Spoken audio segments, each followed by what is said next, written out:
Welcome back to the Daily Drum on WHUR and Sirius XM Channel 141. I'm Harold Fisher. This is the Insight segment. It is called the most wonderful time of the year. It's the holiday season filled with lots of joy and festive reasons to celebrate. But there are some real dangers lurking that could put an end to your holiday cheer. We're talking about fire hazards.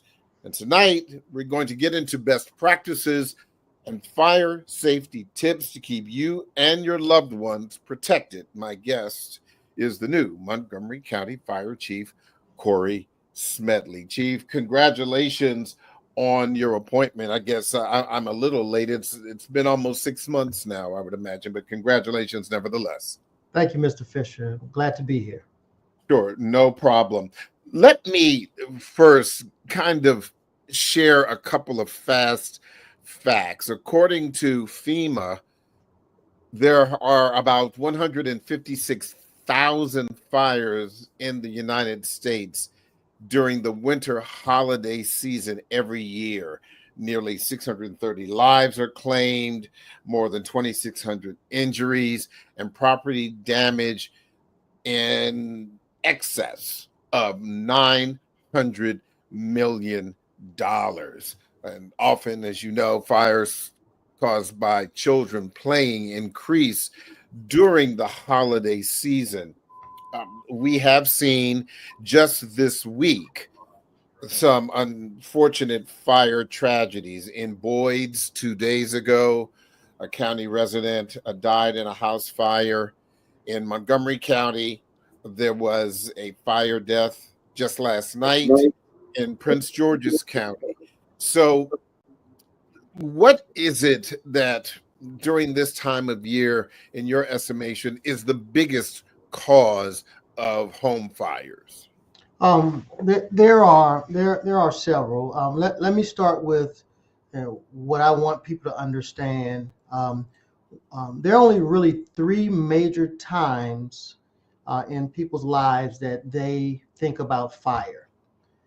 One is when they're purchasing a home and they have to go through a home inspection, and that inspection goes over a lot of safety requirements. So people are paying attention to that inspection and investing in the biggest thing that they will do in their life, and that's most of the time purchasing a home. So that's the first time. The second time is whether they're adopting or the birth of a child, because they want to make sure that new bundle of joy is safe. And so they really pay attention to safety in that space. The third time is when a fire happens in close proximity to them. Then they start to pay attention to it. And you probably wonder why are the fire departments going into the homes after a fire to install smoke alarms? Because that's when people are paying attention to it, and that's why. So those are primarily the three reasons that we're seeing across the country why people pay attention to fire. So to answer your question about what are we seeing during the holiday seasons, really, and I have to be honest with you, people mainly is the problem. People is the problem because sometimes they use their equipment and they don't get it inspected by certified people to do that. Today is one of the coldest days of the year, and people will try to warm themselves. So I ask that you please do everything you can to keep you warm, but do it in such a way that you keep you and your family safe. So if you haven't had your systems, your HVAC systems and other systems in your home inspected, please get that inspected by a certified, reputable company. Other things has to do with, we love to see the festive lights and et cetera, and buying our trees and other things that we do. Please make sure you follow manufacturer's recommendations. An extension cord is a temporary use, and sometimes we use it for permanent purposes. Please don't do that. And please read the labels, because you do not want to overload that extension cord. In addition to that, when you're not home, it shouldn't be on. If it's a live tree, then the light shouldn't be on. But if it's a live tree, then it needs to be watered so that you make sure that it's not dry and it's a higher combustible and can create a fire hazard much quicker. Cooking. If you're not in the place where the cooking is happening, the cooking shouldn't happen. And a lot of times we get what we call food on the stove, because people may say, I need to go back to the store and get something I forgot, and leave the pots on. And unfortunately, we have fires that way. Some of the other things is how we heat. We use sometimes unconditional or untraditional ways that we normally wouldn't use heating materials. We try to heat because it's just overwhelming. And so making sure that you also look at ways to, when you're using space heaters and other things like that, that you're doing it in a safe environment, and keeping clearance around all of those items and those different pieces of equipment. You said quite a bit. I will tell you that third issue, when you say these things happen in close proximity to us, in all transparency, one of the reasons that we decided to speak to you was because just this past week, while I was working in my home office here on the second floor of my home, I smelled smoke. And as it turned out, there was nothing on the stove. The stove and the oven was not on. And I went into the basement. Well, as it turned out, an old electrical fixture, a fluorescent light that was older than I've been in this house, which has been 22 years, was failing. And so I called once I realized that was the case, because there was smoke in the basement, as if someone had been smoking cigarettes.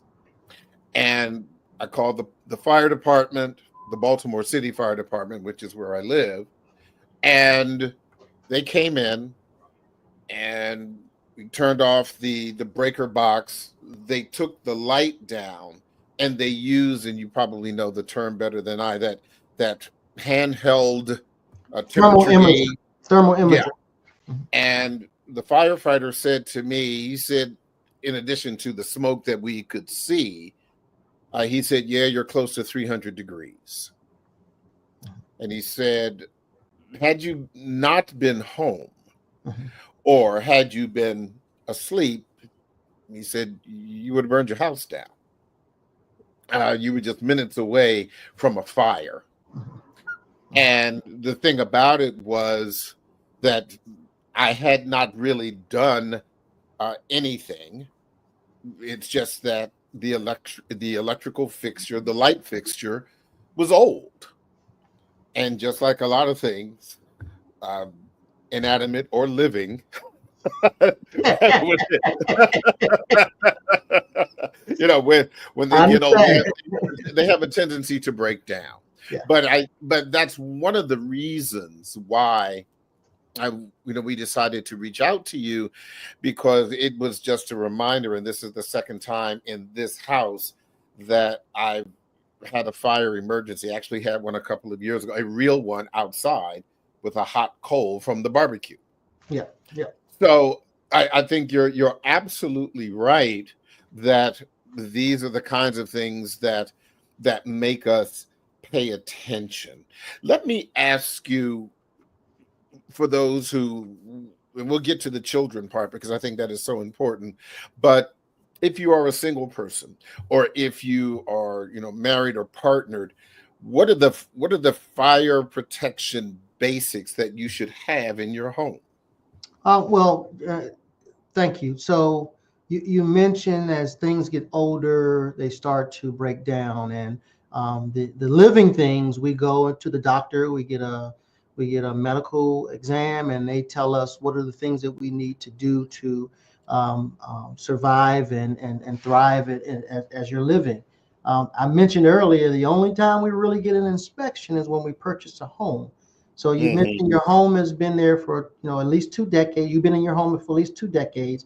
And this is an 87-year-old house. So we should be doing checkups of our home the same way we do checkups of ourselves, because just like we break down as we get older, so do things in your home.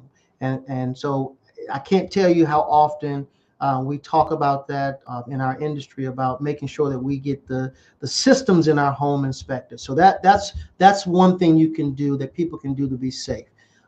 So next year is 2025, and that's the 8th edition from Underwriters Laboratory that have made smarter smoke alarms. So I would go, if your home is 10 years or older, then I would go through my home and change out every smoke alarm in there. First of all, I will make sure there's a smoke alarm on every floor. I will make sure there's a smoke alarm outside of every sleeping room, and I will make sure there's a smoke alarm inside every sleeping room. But for 2025, the new law says that has smarter smoke alarms. So the smoke alarms are smarter in such a way that sometimes we would go into homes and people will take the battery out or take the smoke alarm down because where it's placed and it's close to them cooking and it'll go off. Well, the smoke alarms got smarter. They have the ability to go off when they need to go off. So first and foremost, have a smoke alarm throughout. In every jurisdiction that has a fire department, you can contact them and they can come into your home to help you. So smoke alarm is first. Second is work with your family, everyone that lives, not only the elders, the young, as well as pets. Incorporate your pets in your plan. Have a safety plan and escape plan for your home. The best thing you can do is get out, then call us. The best thing you can do is get out, then call us. And so a smoke alarm, a safety and an escape plan. And then the third thing I would say is close before you doze. Whenever you go to sleep, close your door. That door provides significant protection from not only heat and flame, but also smoke impingement. So those are 3 things that you can do, and you don't need any extra experience. It doesn't cost a whole lot of money, but the return on investment to keep you all safe doing those 3 things: having a working smoke alarm, having an escape plan and a safety plan, and close your bedroom door at night before you go to sleep. Those are why close the bedroom door? That gives you additional time, because that's a barrier from the fire and the flames and the smoke, and that gives you additional time to be alerted by the smoke alarm, as well as contact the 911 if you can't get out of your home. Interesting. I have, again, so many questions for you, Chief Smedley, but I do want to take a quick break and we'll come back to this conversation. Here's a reminder: you can hear this and every edition of the Daily Drum Insight segment on our website, WHUR.com. The Quiet Storm with Raheem Devon is next on WHUR. I'm Harold Fisher. This conversation continues on Sirius XM, channel 141 and 96.3 HD2 in just a few seconds. Welcome back to the Daily Drum on Sirius XM channel 141. I'm Harold Fisher. We continue our conversation about holiday fire safety with Montgomery County Fire Chief Corey Smedley. Chief Smedley, you were talking about some of the basic things that one needs to have in the home. What about fire extinguishers? There are so many types of fire extinguishers. I've seen the ones that look like the size of a Lysol can, all the way up to the ones that have a cone-shaped nozzle. What do you suggest, and how should they be used? Well, that has for me been a tricky conversation every time, because I just explained to you that the best thing to do is to get out your home when there's a fire. Now I'm going to tell you what are some best practices for extinguishing a fire with a fire extinguisher. Sometimes it's best just to get out the home, and I can't stress that enough, because I don't want a delay in getting the experts, the firefighters, getting there, because seconds, minutes count. So if you're going to get a fire extinguisher, you have to look at the challenges with the way that structures are built now, or what's in the structure is different when I grew up in the fire service riding fire trucks. The emergencies that we saw quite a bit were because you plug things into the wall and then they malfunction and then they catch a fire. And so it was really that's changed. You don't have to plug anything in the wall anymore. Batteries, lithium ion batteries are portable. Yeah. And you don't have to plug them in the wall. And so if you have what we call a thermal runaway, with a lithium ion battery, and that's just how the chemicals and the burns and the thermal burns happen much more faster and much more heat and temperature based. Sometimes those fire extinguishers are overwhelmed. So I really want us to keep with the thought process of having your working smoke alarms. I want to keep with the thought process of having a safety plan. I want an escape plan. I want to keep with the thought process, close your door before you doze, and most importantly, get out the house as soon as you can. If you want to get a fire extinguisher, I would go with making sure that they have the appropriate labels, whether that's Underwriters Laboratory, where that company went through the appropriate processes to make sure that that piece of equipment does what it says it can do. I would work with some experts, whether that's your fire department or otherwise, to get training on it, not only how to use it, but also where to store it, because you don't want to have it in the kitchen and the fire's in the kitchen and you're stuck in the kitchen and you can't get out or you can't get to your extinguisher. So I'm very delicate on how I would approach that. I would really leave putting a fire out to the experts. We spend thousands of hours a year training to do that, and sometimes we get hurt. So the best advice I would give you is please get out the house. The other thing to that particular point, one thing that I will say when I did have an accidental fire making a barbecue using a barbecue coal chimney, and one of the coals rolled from the little handheld chimney, and it rolled under a plastic chair on the back porch, and that started it. I was able to use a fire extinguisher to put out the fire, because over the years I have paid attention to what fire chiefs have said, where I kept a fire extinguisher, and still to this day have one on every floor. And one of the things, and I don't know why I was surprised, but it worked. It worked exceptionally well. But I needed to use two of them.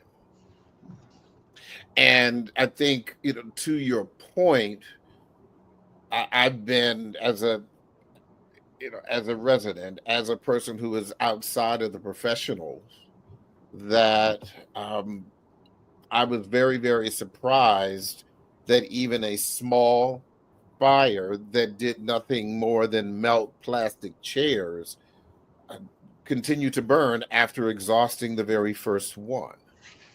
And so you mentioned about fatalities around the region, and yes, unfortunately, Montgomery County has experienced 5 fire fatalities this year so far, and 3 of those fatalities did not have a smoke alarm or did not have a working smoke alarm, and that's actually right in line with the national standard.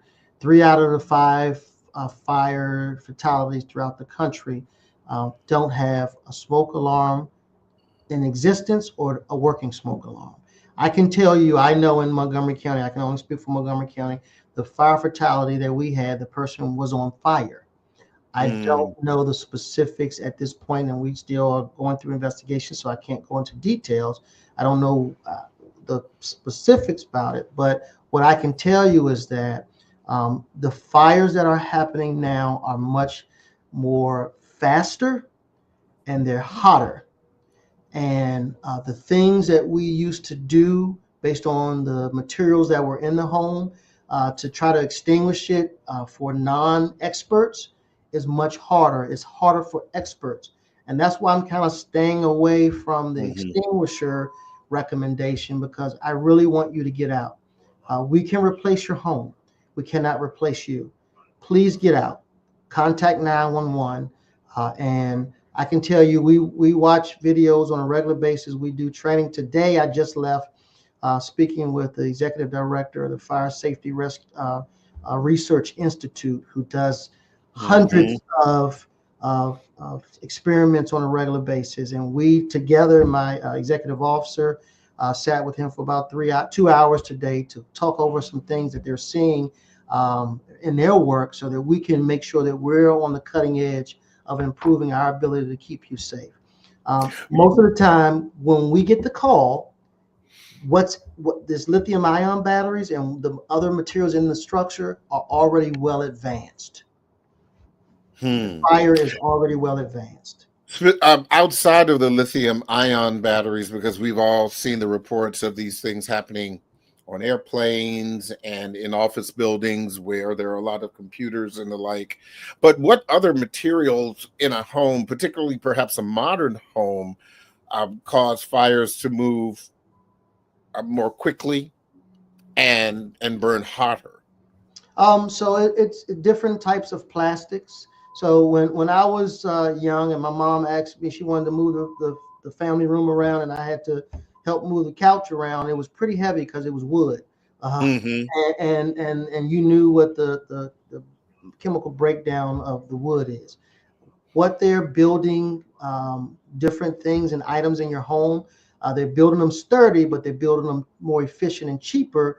And the way they burn is a whole lot different than the way wood burns. So really, we're seeing a lot of different types of plastics and other materials that burn differently and cause different challenges for us. The good news for us is we do a lot of training in that space, and as soon as we can get water on the fire, the emergency goes away. But we do a lot of training, and please leave that up to us. One of the things that we often hear, and while this, from what I understand, may not necessarily have been an issue in the fire in Boyd's, even though Boyd's remains a very rural part of the county, is that fire hydrants are not everywhere, and that there are tanker trucks that you have to bring water in.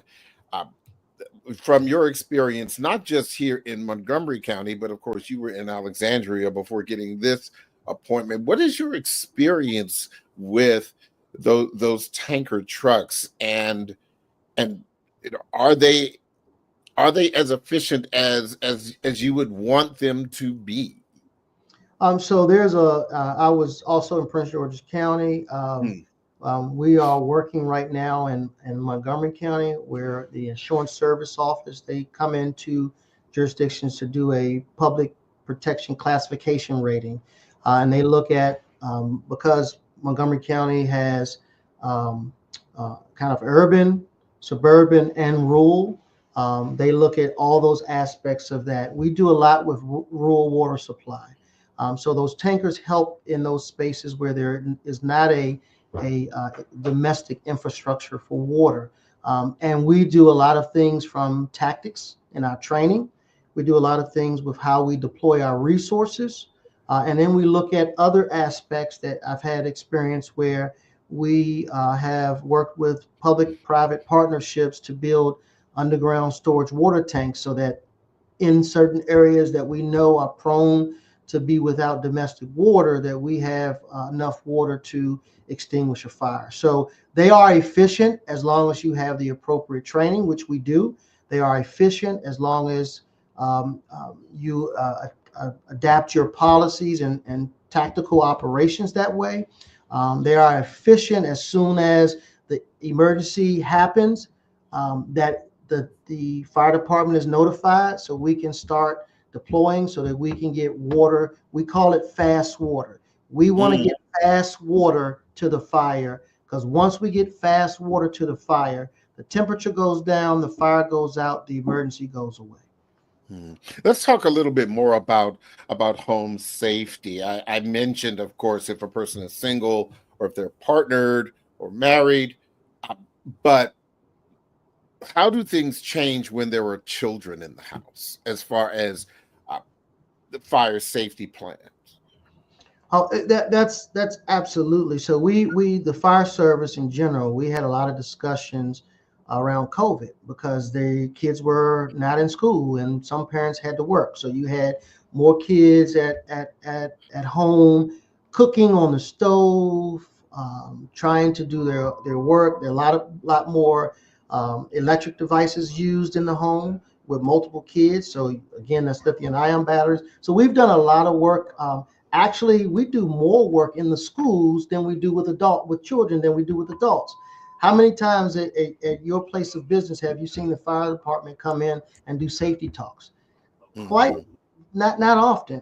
We Not go in into business, no, no. we go into our school systems on a regular basis, engaging our youth on proper, what is to play with, what's not to play with, how to keep yourself safe, stop, drop, and roll, get out, stay out. So we do a lot of things with our youth to help them stay safe. Where we're bridging that gap is working with our adults to help them understand what are those things that we know as best practices to keep your kids safe. So if you at a certain age and you allow your child to use the stove, what are Hmm. the best practices and what do you need to do? As simply as as when I grew up, not having a handle out, so if kids run by, they're not knocking it over and having a grease fire. So there are many things that you can do to teach, and we have programs in Montgomery County Fire and Rescue, just like others, where you can really call us and we can tailor the safety plan for your home. We are very diverse in Montgomery County, so we have many different nationalities, and so cultures are different. So we have to really look at what are the things that this culture is used to and how they are able to do things that the culture in America is different. So we work and make sure that we understand the social vulnerability index of our community. We understand who's in our community. We get to them and we build relationships to ensure that we understand what they do so we can better educate them to keep safe. The seniors, the adults, as well as our youth. Talk to me about fireplaces and wood stoves.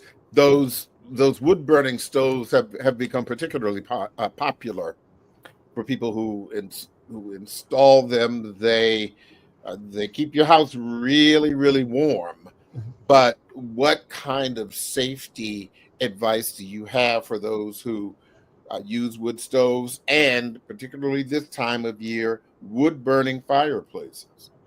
So, as it relates to wood burning fireplaces, I'm gonna put the disclaimer. I'm sounding like a broken record. Please get it inspected before you use it. So that's one. Um, do not ever leave anything cooking or burning by itself. You should always be present when that's going on, so that you can see if there's something going on that you can address immediately, opposed to leaving the room and then something happens and it turns into a big emergency. As it relates to stoves, if please use the skilled experts to install it. That's the first thing. Once it's installed, use it to its manufacturer's recommendation. You want to Mm, make sure it's vented well, because we're talking about fire is one thing, but carbon monoxide is something else that we want to make sure that we're aware of. So we want things to vent out the house properly. The other things we want to talk about is the appropriate space around that heating instrument, using the right combustible. Every certain types of wood or pellets or stones or whatever the instrument tells you to use, do not divert from that. And then having like buckets of water around so that if you can put it out, or when there are ashes and stuff, discarding that appropriately in some kind of metal can, and then taking it out of the house, away from the house, and not in debris and grass that can cause a fire that can also catch on to your property. So those are some of the basic things that you can do to keep it safe. And also, do not, when you talk to your kids, when you have these devices in your home, so they can understand the do's and don'ts about it and won't get in a bad space to cause an emergency. You know, the we did talk a little bit about this holiday season. For those who are using extension cords for home use during the holidays, again, like so many other things that you can buy, there has to be 50 million kinds of extension cords, and the kind that have multiple plugs. Some of them have lights. If you are going to have an extension cord, what kind should you buy?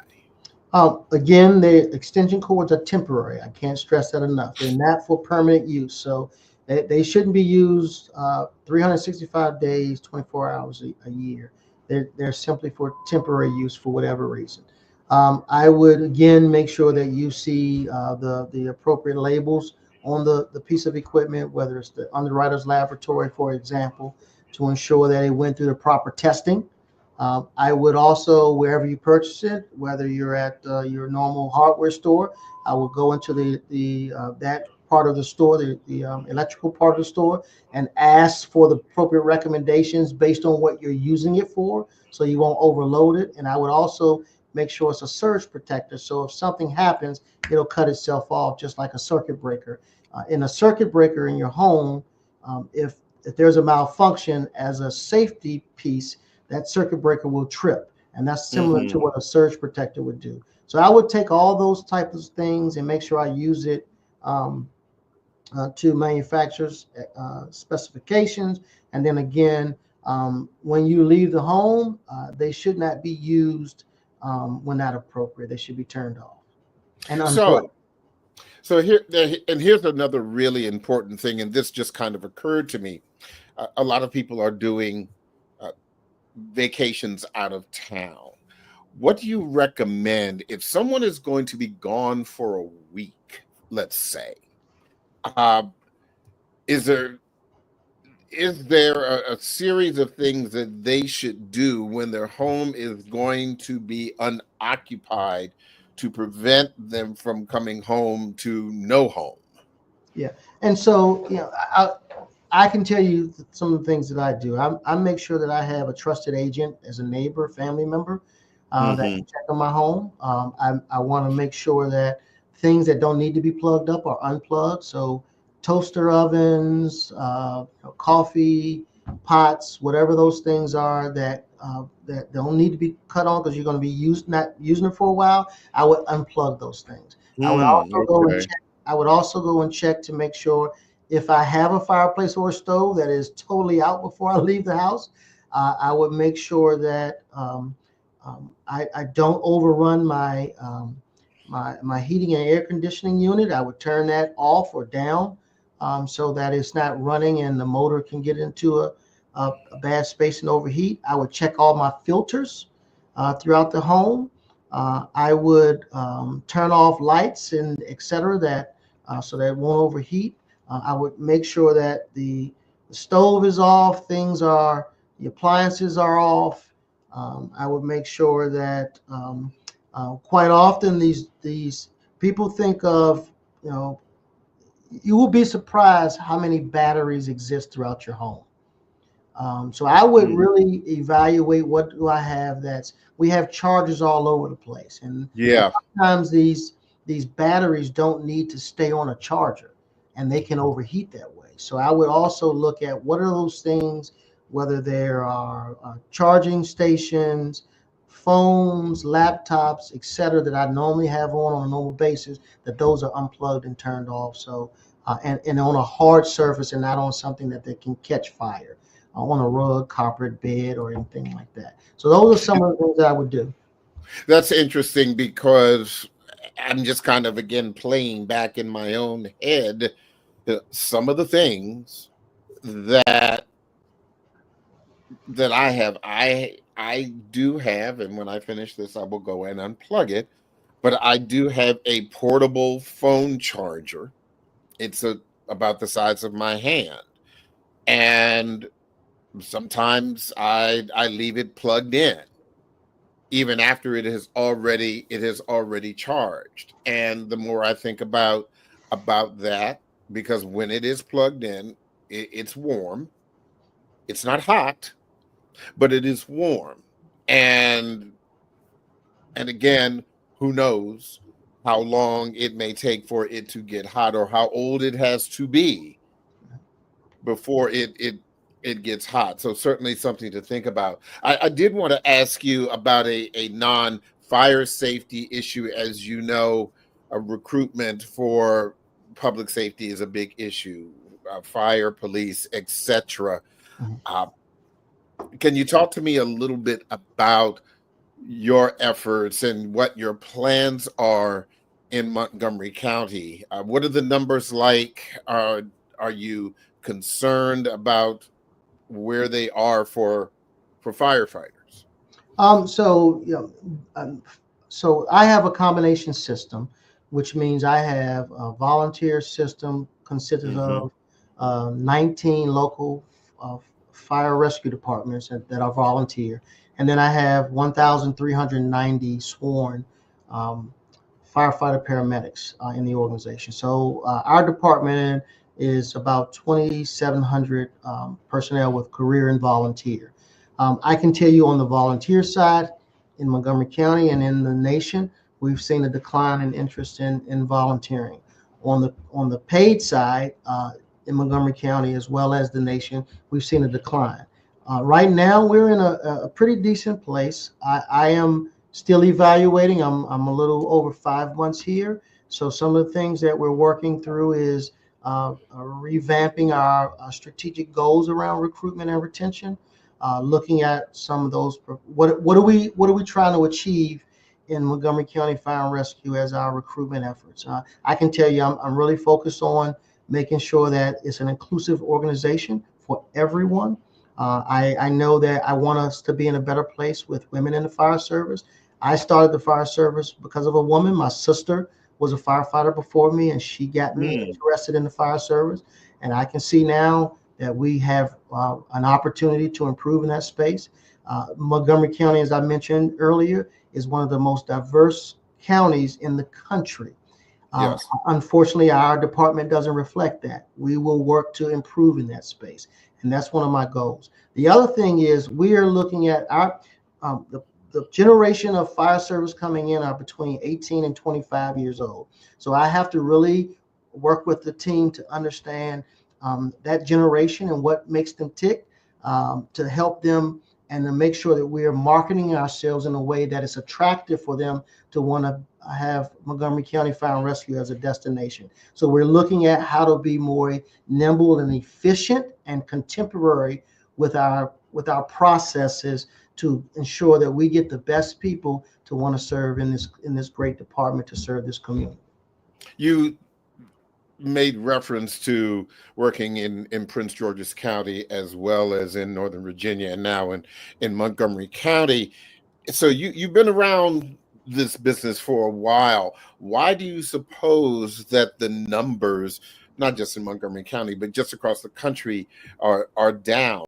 What Why do you believe that it may not be as attractive as it used to be as a career choice? I can be a social media influencer and make more money and have more time. Mm, This generation is not thinking about a 30-year retirement. I have a hmm. 24-year-old, a 22-year-old, and a 21-year-old, and none of them have been interested in the fire service, and I've been in it all their lives. They really want their time.